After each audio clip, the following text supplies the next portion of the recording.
বিসমিল্লাহির রহমানির রহিম। যে মানুষটাকে কখনো দেখিনি, যার কণ্ঠস্বর কখনো শুনিনি, যার পবিত্র সান্নিধ্যের উপস্থিত হওয়ার সৌভাগ্য কখনো হয়নি, যে মানুষটার আমার মাঝে 1400 বছরের ব্যবধান, সে মানুষটা কেমন করে এত আপন হয়ে গেল? যারা বোঝে না 20 শতাব্দীতে বসবাস করা শত শত কোটি মানুষ মধ্যযুগের আরব সমাজের এক ব্যক্তির প্রতি এত টান অনুভব করে কিভাবে, তাদের কেমন করে বোঝাবো?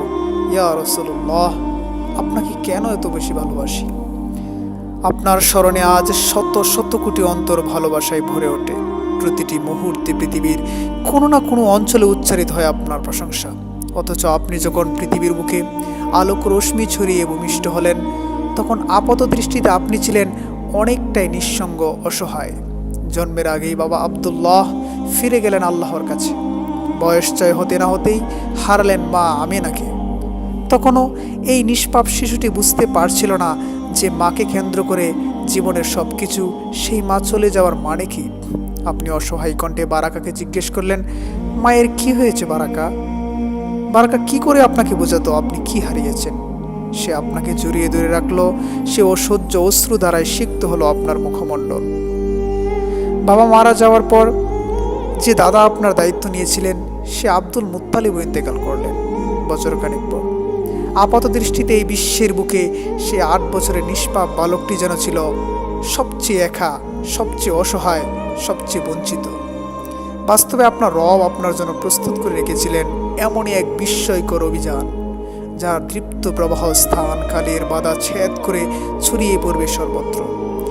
বহু বছর পর আপনার রব আপনার কাছে আয়াত নাজিল করলেন, ওয়াদ-দুহা ওয়াল-লাইলি ইযা সাজা, উজ্জ্বল দিনের কসম এবং রাতের কসম যখন তা নিঝুম হয়ে যায়। মা ওয়াদ্দাআকা রাব্বুকা ওয়া মা ক্বালা, তোমার রব তোমাকে কখনো পরিত্যাগ করেননি এবং অসন্তুষ্টও হননি। ওয়ালাল আখিরাতু খায়রুল লাকা মিনাল উলা, নিঃসন্দেহে তোমার জন্য পরবর্তী যুগ পূর্ববর্তী যুগের চেয়ে ভালো। ওয়ালা সাউফা ইউতিকা রাব্বুকা ফাতারদা, আর শীঘ্রই তোমার রব তোমাকে এত দেবেন যে তুমি খুশি হয়ে যাবে। আলাম ইয়াজিদকা ইয়াতীমান ফাআওয়া, তিনি কি তোমাকে এতিম হিসেবে পাননি, তারপর তোমাকে আশ্রয় দেননি? ওয়াজাদাকা দাল্লান ফাহাদা, তিনি তোমাকে পথ না পাওয়া অবস্থায় পান, তারপর তিনিই পথ দেখান। ওয়াজাদাকা আইলান ফাআগনা, তিনি তোমাকে নিঃস্ব অবস্থায় পান, তারপর তোমাকে ধনী করেন। ফাআম্মাল ইয়াতীমা ফালা তাকহার, কাজেই এতিমের প্রতি কঠোর হয়ো না। ওয়া আম্মাস সাইলা ফালা তানহার, সাহায্য প্রার্থনাকারীকে তিরস্কার করো না। ওয়া আম্মা বিনিআমাতি রাব্বিকা ফাহাদ্দিস, আর নিজের রবের নিয়ামত প্রকাশ করো। আপনার রব আপনাকে এই পৃথিবীর বুকে একাকী করে দিয়েছিলেন, যেন একমাত্র তিনিই তার পবিত্র ভালোবাসা আর মমতায় আপনাকে লালন পালন করতে পারেন। এবং কি অপূর্ব সেই ভালোবাসা, কি অপরূপ সেই প্রতিপালন।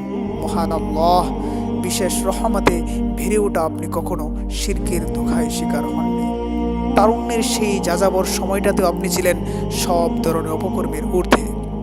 আপনার চরিত্রে সবাই এতটাই মুগ্ধ ছিল যে আপনার বিশ্বস্ততায় সবার এত আস্থা ছিল যে তারা আপনাকে নাম ধরে না ডেকে আল আমিন ডাকতে লাগলো, বিশ্বস্ত ব্যক্তি। বহু বছর পর যখন আপনি সত্যের পথে আহ্বান করা শুরু করে দিয়েছিলেন এবং আপনার বিরোধিতা করার মানুষের অভাব ছিল না, এমনকি তারা আপনাকে হত্যা করার পরিকল্পনা করেছিল, সেই পরিকল্পনাকারীদের ধন সম্পদও আপনারই ঘরে ছিল। তারা যখন আপনাকে হত্যা করতে এসে দেখলো আপনি নেই, আপনার বদলে সেখানে আলী রাদিয়াল্লাহু তাআলা আনহু আছেন, তখন আলী তাদেরকে বলেছিলেন আপনি তাকে সেখানে রেখে গিয়েছেন, তিনি যার যার ধন সম্পদ তাকে ফেরত দিয়ে দিতে পারেন। অর্থাৎ যে ব্যক্তিটি আপনাকে হত্যা করার পরিকল্পনা করেছিল, তার বিবেচনায়ও তার ধন সম্পদ নিরাপদে রাখার সর্বশ্রেষ্ঠ স্থান ছিল আপনারই ঘর। আপনাকে যারা জনসম্মুখে মিথ্যুক আর জাদুকর বলেছে, তাদের মতো আপনি ছিলেন আল আমিন, সবচেয়ে বিশ্বস্ত, সবচেয়ে নির্ভরযোগ্য ব্যক্তি। আপনার চরিত্র আর আপনার ব্যবহার এত মনোমুগ্ধকর ছিল যে স্বয়ং আল্লাহ সুবহানাহু ওয়া তাআলা সাক্ষ্য দিয়ে বলেন, ওয়া ইন্নাকা লাআলা খুলুকিন আযীম, নিঃসন্দেহে আপনি অবশ্যই মহান চরিত্রের চূড়ান্তে। তরুণ বয়স থেকে যে উপস্থিত বুদ্ধি ছিল, সেই গুণে আপনি একদিন রূপান্তরিত হলেন বিশ্বের সর্বকালের সর্বশ্রেষ্ঠ নেতা হিসেবে। যেদিন কাবাগরের কালো পাথর কোন বংশের লোকেরা বসিয়ে দেবে তা নিয়ে এক বিরাট রেষারেষি শুরু হয়ে গিয়েছিল, সেদিন তারা আপনাকে আসতে দেখে বলল, ওই যে আল আমিন আসছে, ও যেটা সমাধান দিবে তাই হবে। আপনি মুহূর্তের মধ্যে এমন প্রস্তাব দিলেন যে সকলেই তাৎক্ষণিক তা মেনে নিল। একটি বড় কাপড়ের মাঝখানে পাথরটি রেখে সে কাপড়ের বিভিন্ন প্রান্তে প্রতিটি বংশের একজন প্রতিনিধি শক্ত করে ধরে রাখল এবং সবাই মিলে পাথরটিকে কাবার একেবারে কাছে নিয়ে গেল এবং পরিশেষে সবার নির্ধারিত প্রতিনিধি হিসেবে কাপড় থেকে সেই কালো পাথরটি তুলে আপনি সেই গর্তে বসিয়ে দিলেন। মানুষের মধ্যে বিভেদ দূর করে দেওয়ার আপনার এই গুণ বিস্মিত করেছে মুসলিম অমুসলিম নির্বিশেষে সকল স্তরের বুদ্ধিজীবী। আপনাকে কেউ কিভাবে না ভালোবাসবে? ইয়া রাসূলুল্লাহ, আপনার মুখে যে ছিল সবসময় এক মন ভোলানো হাসি। আপনি যার সাথে কথা বলতেন তাকে উপহার দিতেন সেই অপরূপ হাসি মুখ। আপনি কখনো মুখ খুলে হো হা করে হেসে উঠতেন না, কিন্তু আপনার মুখে মার্জিত সুমধুর একটি হাসি সবসময় বিরাজমান থাকত। আর মাঝে মাঝে একটু হাসি ঠাট্টা করতেও বলতেন না। যখন এক বৃদ্ধা সাহাবী আপনাকে এসে জিজ্ঞেস করেছিল তিনি জান্নাতে যেতে পারবেন কিনা, আপনি বলেছিলেন, জান্নাতে কোনো বৃদ্ধা মানুষ যাবে না। যেই না তিনি আতকে আতকে কাঁদতে শুরু করে দিয়েছিলেন, আপনি হেসে তাকে শান্ত করে বললেন, যেই ব্যক্তি জান্নাতে যাবে সেই তার যৌবনকালে ফিরে যাবে। আপনার ঠাট্টার বিশেষত্ব ছিল আপনি মজা করে কখনো মিথ্যা কথা বলতেন না। যাদের সৌভাগ্য হয়েছিল আপনাকে দেখার, তাদের কেউ কেউ আপনাকে সূর্যের সাথে তুলনা করেছে, কেউ আবার চন্দ্রের সাথে। তাদের শব্দ তালিকায় যদিও এর চাইতে সুন্দর কিছু থাকতো, তবে তারা তাই ব্যবহার করত। আপনার ঘ্রাণ ছিল মনোমুগ্ধকর, অটল পরিমাণ সুগন্ধি ব্যবহার করা ছিল আপনার সুন্নাহ। যদিও আপনার ঘামের সুগন্ধি ছিল আতরের সুগন্ধির চাইতেও মিষ্টি। খুব আপন মানুষের ঘামের ঘ্রাণ এত মিষ্টতা থাকে। যে ব্যক্তি হাবিবুল্লাহ অর্থাৎ স্বয়ং আল্লাহর সবচেয়ে প্রিয় বান্দা, তার ঘামে যে এক আলোকিত সুবাস ছিল, ও কি আর বলার অপেক্ষা রাখে? জাতি, বর্ণ ও সমাজ, আর্থিক অবস্থা নির্বিশেষে প্রতিটি মানুষের সাথে আপনার আচরণ ছিল অত্যন্ত শ্রদ্ধাশীল।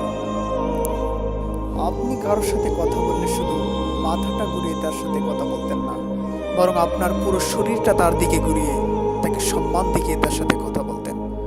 কোনো দিকে ইশারা করতে হলে শুধু আঙুল দিয়ে ইশারা করতেন না, বরং পুরো হাত দিয়ে ইশারা করতেন। কোনো মানুষের প্রকৃত চরিত্র বোঝার জন্য দেখা উচিত সে তার অধীনস্থদের সাথে কেমন আচরণ করে। আনাস ইবনে মালিক রাদিয়াল্লাহু তাআলা আনহু ছোট বয়সে আপনার খেদমতে নিয়োজিত হয়েছিলেন। তিনি বলেন, 10 বছর আমি রাসূলুল্লাহ সাল্লাল্লাহু আলাইহি ওয়াসাল্লামের খেদমত করি। তিনি একদিনও আমাকে একটি বকাও দেননি, বরং যখন উম্মাহাতুল মুমিনিন অর্থাৎ রাসূলুল্লাহ সাল্লাল্লাহু আলাইহি ওয়াসাল্লামের স্ত্রীরা কেউ আমাকে বকা দিতে যেতেন, আপনি তাদের নিষেধ দিতেন। যায়েদ রাদিয়াল্লাহু তাআলা আনহু যখন আপনার ঘরে দাস হিসেবে ছিলেন এবং তার পরিবার তাকে খুঁজে পায়, আপনি তাকে অনুমতি দেন, তুমি চাইলে তোমার আপন পরিবারের নিকট ফিরে যেতে পারো। যায়েদ তার আপন পরিবারকে হতবাক করিয়ে দিয়ে বলেছিল, আমি এই মানুষটাকে ছেড়ে কোথাও যাব না। যায়েদের বাবা বাকরুদ্ধ হয়ে গিয়েছিলেন আর বলেছিলেন, তুমি কি পাগল হয়ে গিয়েছ? একজন স্বাধীন মানুষ হয়ে নিজের পরিবারের কাছে না দেখে তুমি দাস হয়ে সারা জীবন যাপন করতে চাইছো? যায়েদ বলেছিল, এই মানুষটার মাঝে আমি এমন কিছু দেখেছি যে আমি তার উপরে আর কাউকে প্রাধান্য দিতে পারবো না।